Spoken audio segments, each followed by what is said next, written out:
Hi, I'm Sally Prosser. Welcome to That Voice podcast. Great to have you here. I believe your voice matters and deserves to be heard. I started this podcast to share free, practical tips to help you speak with more confidence, to grow your business, advance your career, and avoid totally freaking out about public speaking. As a former TV journalist and company spokesperson, qualified speech and drama teacher, TikToker, and general lover of life, I know firsthand about the power of showing up with confidence. Your voice is the soundtrack to your personal brand. Are you ready to turn it up? Hello. Welcome to episode 70 of That Voice podcast. And I'm so excited to have a guest back on the show. I'm starting with someone pretty special. Haji Basim is an award-winning, passionate, charismatic artist. He's performed all over the world and has mastered loads of instruments: the guitar, banjo, ukulele, sitar, and the one I'm focused on today is, of course, our voice. The best instrument of all. We're going deep. We're going soulful. After this episode, you're going to have a profound new view on the power of your voice. Haji does something called vocal deepening, where he helps people discover their true, authentic, sacred voice and teaches them techniques to use their voice as a tool for healing. Absolutely beautiful, right up my alley. But first, are you sick of getting nervous before speaking? Tired of saying ums and ahs and tripping over your words? Frustrated your voice sounds weak or boring? Imagine being able to confidently speak when called on. Hitting record and not doing 100 takes, captivating an audience with your voice. Sounds great, right? Then join my 6-week voice makeover. Over 6 weeks, we dive into the fundamental steps you need to make an impact every time you speak. How to hack your mindset, how to tap into your body, control your breathing, literally speak from your heart, form your words and phrases clearly, and top it all off with beautiful expression.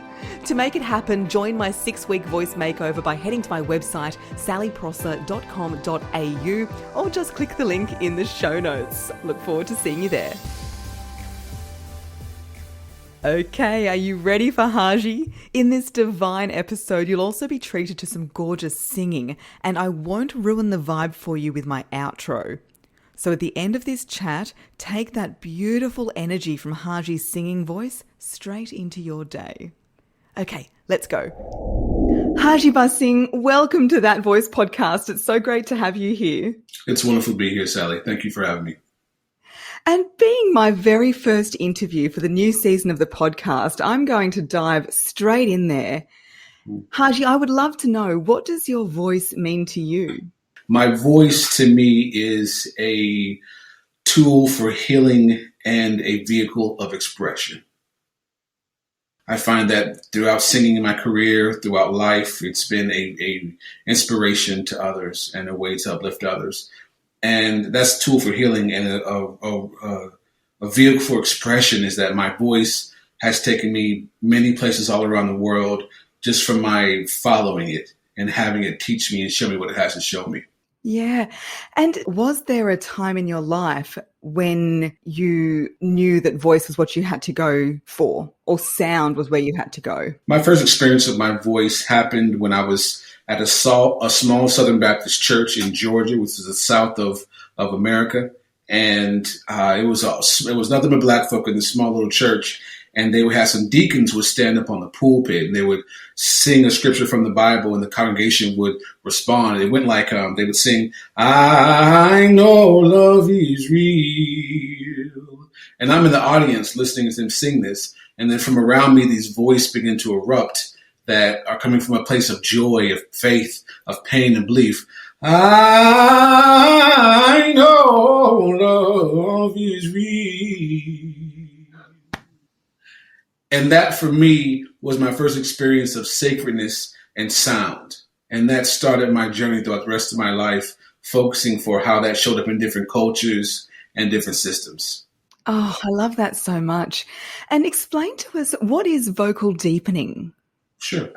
So after going to India, and I'll talk about India in a moment, I came back from India after sitting with my teachers and just having a whole mind-opening understanding of a different approach, how to use meditation and mindfulness as an approach into your voice. Vocal deepening in response came to be a session that I do for people to help them connect with their ability to access their authentic voice.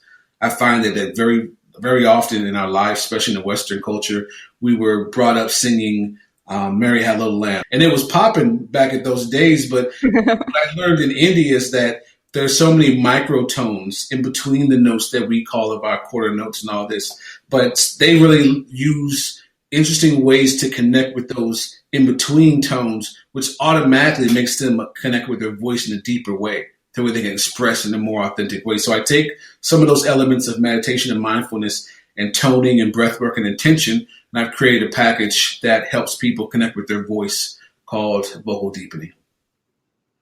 I love that. And so what is the main reason people are coming to you for this kind of work? The students and clients that I wind up drawing towards myself that I'm passionate about is because I'm passionate about people that have open hearts and they know that they have a gift inside themselves that they haven't been honoring.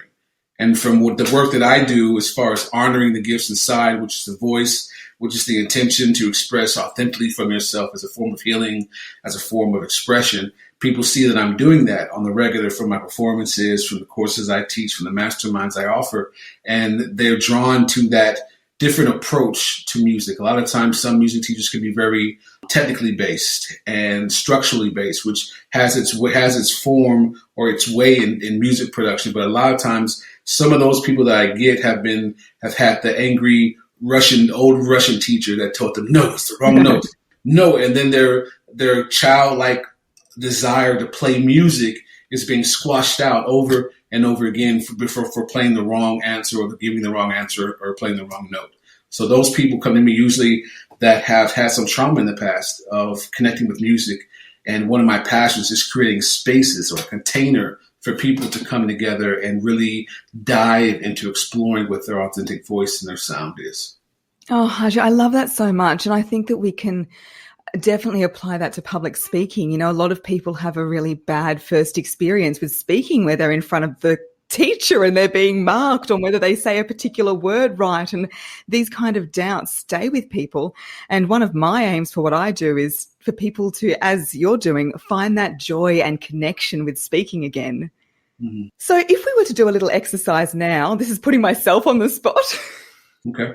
What is a good place to start with vocal deepening, or what would be one of the first exercises you'd get me to do? One of the first exercises I get you to do first is setting an intention. I believe that I work with chakras when I'm doing my sessions, the vocal deepening sessions.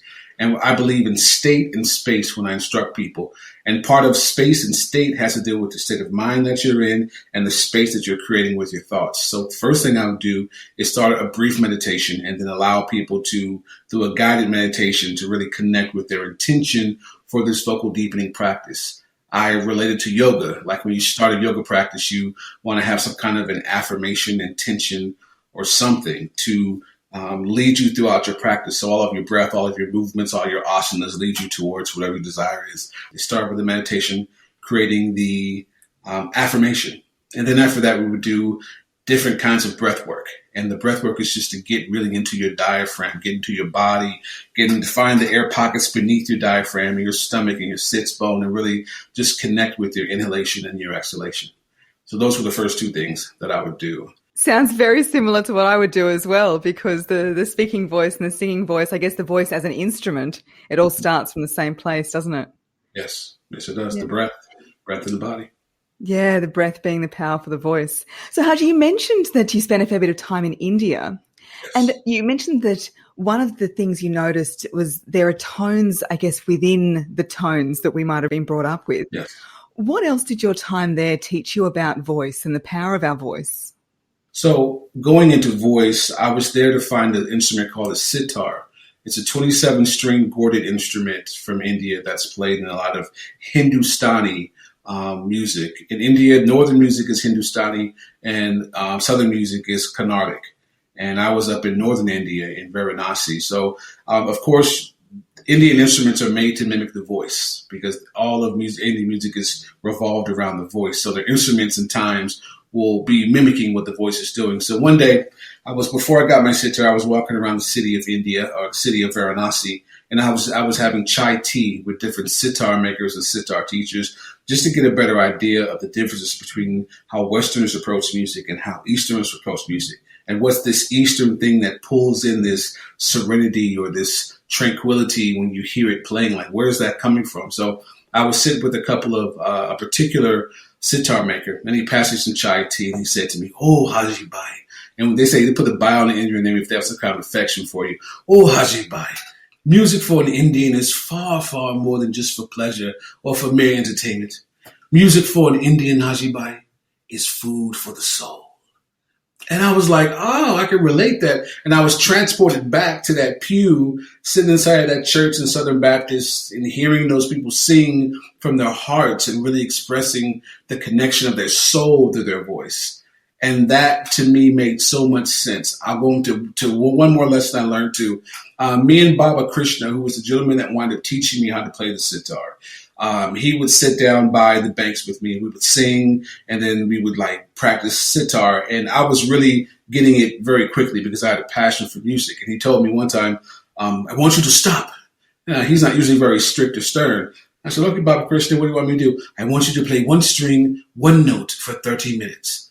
And I was like, "Baba Krishna, I'm trying to play some ragas and really do some stuff." No. I want you to play one note for 30 minutes. And that's it. So I sat there and played 30 minutes begrudgingly. And by the time I got to 30, you would recognize that I had such a deeper appreciation for where I was sitting, for how I was holding the instrument, for that particular string and the note that it was making. My relationship with it became so much more tangible, and a relationship that's built. The same thing I learned with approaching the voice is that sometimes you have to give your voice some time and that's anything. Anything you want to master or get better at, you have to give time. Throw lots of time. And if you can throw some focus in there too, it'll happen a lot quicker. But that relationship comes through time and intention. And that's one of the things that I have always hold for my students, is that make sure they have that time and that attention. And I broke it down into the 3 R's: repetition, relationship, and release. The repetition is doing something over and over again, building up to become a relationship. Once you have that relationship, you're able to move your voice around, discover what it is, learn the ups and downs, understand your ear and how you hear the notes. And then the release, which is the point that every artist or musician is seeking, is to be able to express themselves from their heart in a way that feels good to them and doesn't always have to, but can relate to the audience that's listening to it. Yeah, I wonder if that's linked to, the Om sound that you hold in yoga, that stillness and sustenance of the single note. Mm-hmm. It might be similar to you playing that same note on the sitar. It's that appreciation of the repetition of holding the one sound. And honoring it. It's really, one thing I learned about anything was that sound healing, my teacher would want to tell me, sound healing is sound backed by the intention of healing. Sound backed by the intention of healing. So if you can get your intention correct before you sing, that's why we do intention setting before we begin, it draws power towards your voice. You amplify whatever that intention is so much greater than just lollygaggly singing, which is great too as well. But that intention is very powerful. Absolutely. In the same way that you were saying music is the food for the soul, there's this great quote that says the human voice is the organ of the soul. Yeah. I think it's so true. So often when people are struggling to sing or struggling to speak, it's because there's that lack of connection. There's no embodiment with the feeling of the voice. Yeah. I find a lot of people that I work with, especially women, have lost their voice. Somewhere along the way, they either said that I can't do this, or they feel like they could sing, but their friend told them they couldn't sing. You know how guys and girls growing up, I'm going to be the singer. No, I'll be the singer. And they become a singer. So that's not my lane anymore. So people just have been told they can't sing or they can't do anything, and they're so cut off from their voice. And I know some women that have hardened their voice to be able to be heard nowadays, or throughout their life, because they felt like they had to give up their mother's voice, take on their father's voice to be heard in the world. So I get a lot of clients like that too, that come to me that want to shed and find what they call their mother's voice, that sweet voice, the voice that's of their past and of who they are. So all those things come into play with people these days. I'm sure you've seen that, have a disconnect from their voice. Yeah, as soon as you're trying to put on a voice, I work with lots of TV news reporters because I used to be a TV reporter. And that's an area where everybody's just trying to sound how you're supposed to sound. And I always try to bring it back of, why are you doing this? What is the story you're trying to tell? How are we reaching the audience through this story? And so I think the theme that we've got going here is it's about feeling the voice come through you rather than even from you in a way. Haji, how can people work with you? This is such a fascinating area. So for the last 7 years, I've been holding retreats all around the world. Of course, it stopped last year. I was getting ready to go to Bali and hold a retreat. But I have retreats, and one particular one that I offer is the Holistic Ukulele Songwriter Immersion. The Holistic Ukulele Songwriter Immersion. Love that title. Thank you so much. And that's where I usually bring people together for a weekend that I've never played an instrument before, never written a song, don't have a connection with their voice. And I teach them over that weekend how to connect with their voice, how to turn their personal affirmations into songs on the easy-to-play ukulele. So you would find me at Haji Basim, that's HajiBasim.com. And as soon as you go on the page, you'll see links to all of my sites. And that's the best way to get in contact. That's fantastic. I do a lot of work around speaking affirmations, but do you think that if we sing them, they have greater impact? Oh, 100%, 100%. When I was living at an ashram, we practiced something called Bhakti Yoga. And Bhakti Yoga was where it's called selfless yoga from the heart. You're working for a deity, or whether you see the deity inside yourself or on the outside, that's fine. And there was a certain mantra that we would sing all the time. Hare Krishna, Krishna Krishna, Hare Hare, Hare Rama, Rama Rama, Hare Hare. And the more you sing it, the more power is coming from your voice while you're singing it, just by phrasing and how that's why mantras are so important, because there are certain ways you're saying these words that are having internal effects on your body as well as external effects on the energy or the everything that's around you. So I totally believe that singing your affirmations bring more life and more joy to your life. Growing up, when I was working, or if I was somewhere and had a little, it made it a little easier to do what I was doing. And just that connection with my voice, that singing, that resonance, that consistent vibration brings up something so wonderful and something so tangible for if you do it long enough for a certain amount of time. Yeah, and it's easy to remember. So I used to sing my study notes at school as a way of remembering things. Wow, yeah. And I think everybody can relate to the fact they'll forget something that they do need to memorize, but they'll be able to know every single word of a song they've been listening to on the radio. So there's something about music that gets inside us, doesn't it? Yes, it is. I agree totally. Haji, I could chat to you all day. This is so interesting. Was there anything else you'd like to add? That I have a belief that there's an African proverb that says, if you can talk, you can sing. If you can run, you can dance, or walk, you can dance. And I believe that everyone has the ability to sing and connect with their authentic voice. It's just a matter of moving the false beliefs about how you should sound, who you compare yourself to. Removing those things will allow you to have more freedom and more sacredness found in your own ability to express. That's so beautiful. And we were treated to your lovely voice earlier in our chat. Would you like to take us out with some more? It was just so beautiful. Thank you so much for joining That Voice podcast. Sure thing. I'll do one more. I should have some water. Okay, here we go on the spot. Away, dark clouds, you've made your rounds. I feel a change in the wind. Something's breaking through now. I have to say to you goodbye. For my happiness is back again.